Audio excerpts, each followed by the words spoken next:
Hello, right, welcome to this part. So in this video, we're going to look at a quick look at scales and different note lengths.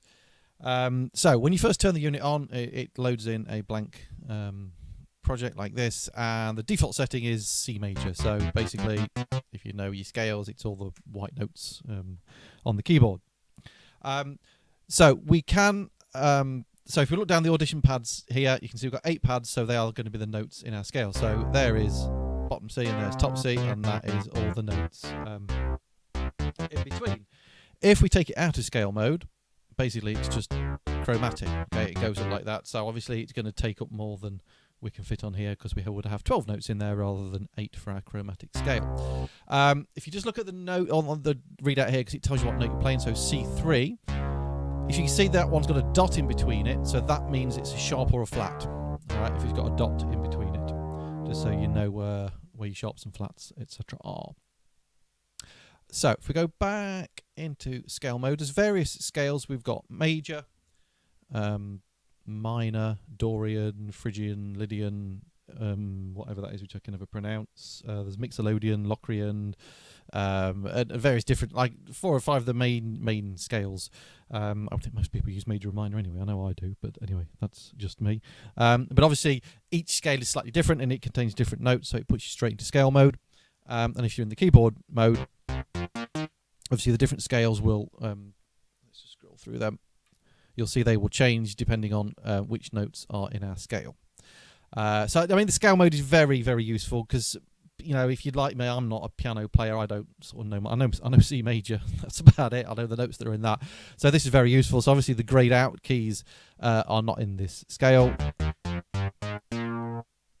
Okay, so yeah, scale mode very, very useful for people like me. So quite a useful feature is if you're actually not in scale mode, and let's say I put a load notes on, whatever this one is E3. So let's just say I put notes in on E3 and play that. If you then go back into the scale mode, what it does, it kind of makes an educated guess as to what the scale actually is. So if you watch down here, because at the moment we are in the scale of D. So if I press that, you'll see that has now jumped up to E, and it's kind of recognised that it's in E. So that's quite a useful thing if you're just messing around with a few notes and you're not worried about what the scale is. Take it out of scale, put it in that, and then it will automatically bring it back into scale as well, which is quite useful. So yeah, the root note is the one that's always highlighted down here in this view, and in the keyboard mode, it's the brighter pad is your root note.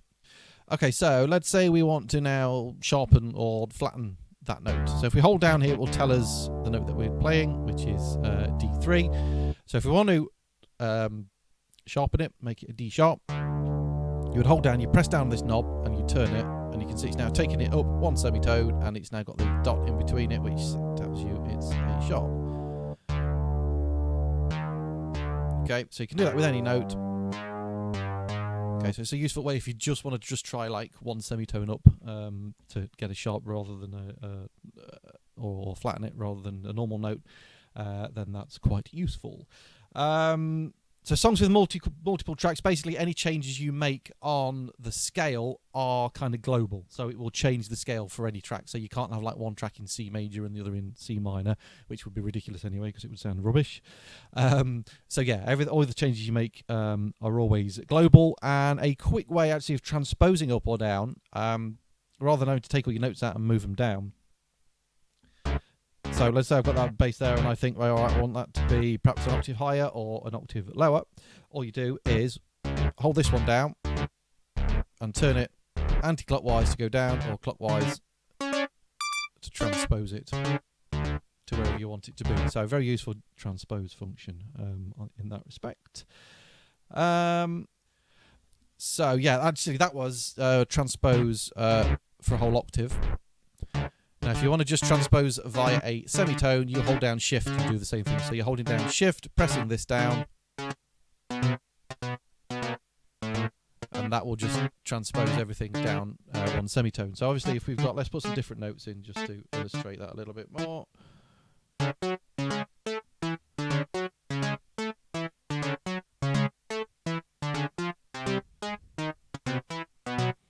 So again, you know, useful sort of feature if you want to audition different sort of notes and scales, etc. So that's scales. I'll do a little quick bit on notes of different length, because at the moment all I've put in is 16th notes. Let's just get them all on one note for now. So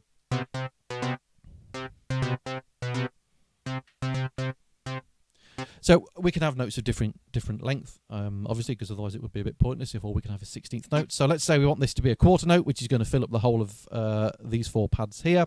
So what you do is you hold down the first note, and then while you're holding that down, press there, you'll see that's kind of like the tail of the note. So they're slightly duller than the first note, and that obviously gives you your longer sound.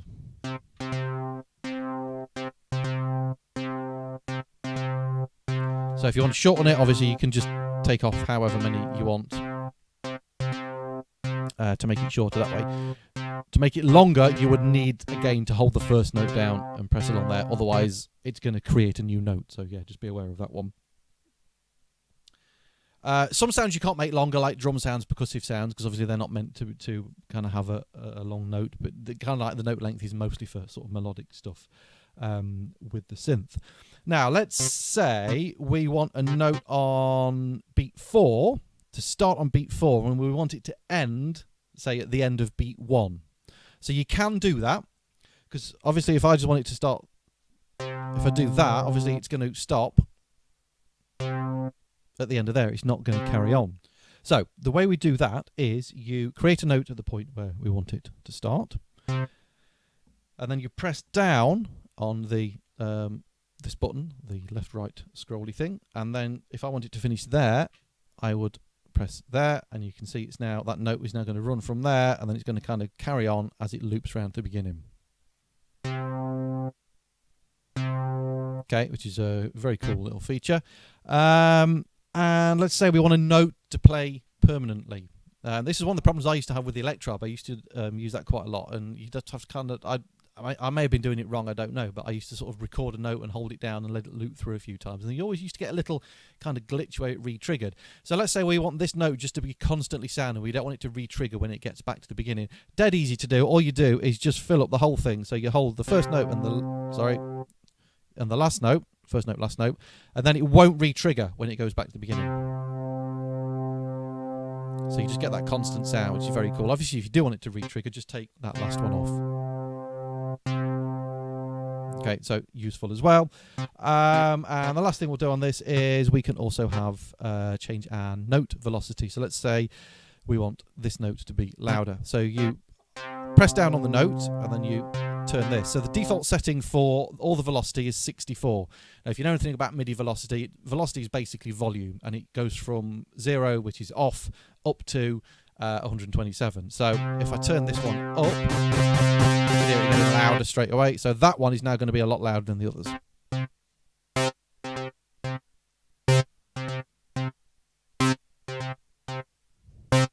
Okay, so yeah, again, useful, particularly for drums if you're wanting to do like accented notes and ghost notes, and also bass lines, and if you want to sort of bring out the volume of a couple of notes and that sort of thing, the note velocity thing is also rather useful. So I'm going to leave that one here. I'm going to try and keep all these videos to around about 10 minutes if I can. So thanks for watching. Usual things, please like, subscribe, share the videos around. If you've got any questions or comments, please leave them in the box below. Check my music out on Spotify, watch a few of the adverts on YouTube, stream my stuff a load of times. It all gives me a few pennies to help keep the channel going. Okay, thanks for watching. I'll see you in the next one.